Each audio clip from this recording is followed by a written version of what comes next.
What was your relationship with your dad as an adult?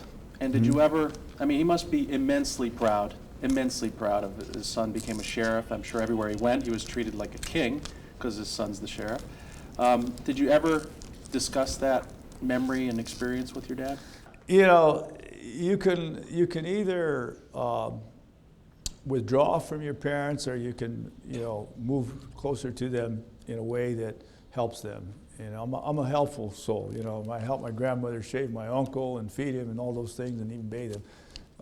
And so I'm not the kind of guy that says I'm offended to the point where I can't be in dealing with you. You know, I don't believe in that sort of thing.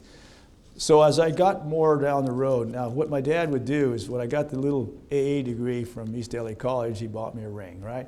Then I got the degree from Cal State LA, he bought me a ring. Then I got the master's degree, he bought me a ring for USC.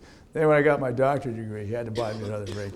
It was kind of funny the way that worked, okay? It was important to him that he saw all this happen. So when your parents, I used to take him to all the football games I could get into, right? The Trojan games and stuff, and I'd go take him all over the place. He's seen a lot of stuff with me. I'd pick him up on Saturdays, and he'd listen to me talking, and I'd do paperwork and all this other stuff. And it was just him kind of hanging out with me. And then my dad was one of these, you know, ladies' man when he was young, and he wore beautiful suits, and he looked like a dream and all that. But so whenever I wanted to buy a suit, I'd haul him with me, and he says, "No, that doesn't fit you right. You got to do this, you got to do that." You know, yeah. And so before you know it, I got all this stuff going on with him, and we're not talking about anything serious, you know, because I already had one serious talk with him, and I want any more serious talk. And so one day we're driving around, and he says, "You know, son, I really didn't do much with my life. That's the truth of it. But you have so much energy, and you got all this stuff." And he says, where do you get your drive?" And I says, "Well, Dad, you really don't want to know, but I'll share this with you. One day I took a cadet exam. I got on the bus to go down there, got there on time, did what I thought was my best. I didn't pass it, got back on the bus, came home, saw somebody that meant something to me, told that person that my life is just slipping away. That's how you think when you're 18 years old, you don't pass something. And I just feel horrible." He said, you didn't pass the exam, huh?" I said, "No, I didn't pass the exam." He says, "So what'd that person say?" I said, "Well, that person said, I didn't think you'd pass it anyway."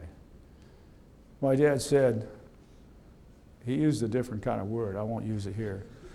He said, "What kind of so-and-so would ever say something like that to you?" I said, "It doesn't matter, Dad. It helped me get on my feet."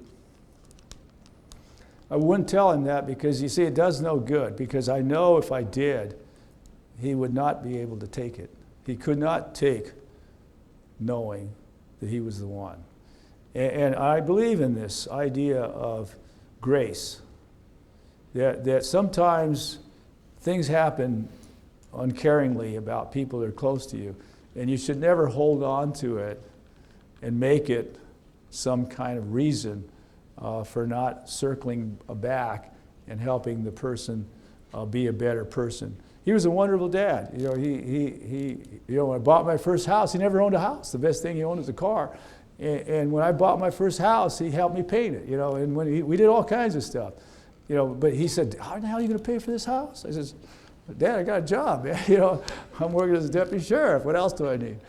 And so there's all these things about life that people challenge you with, and at the end point, he was really caught up with the reality that he was my father.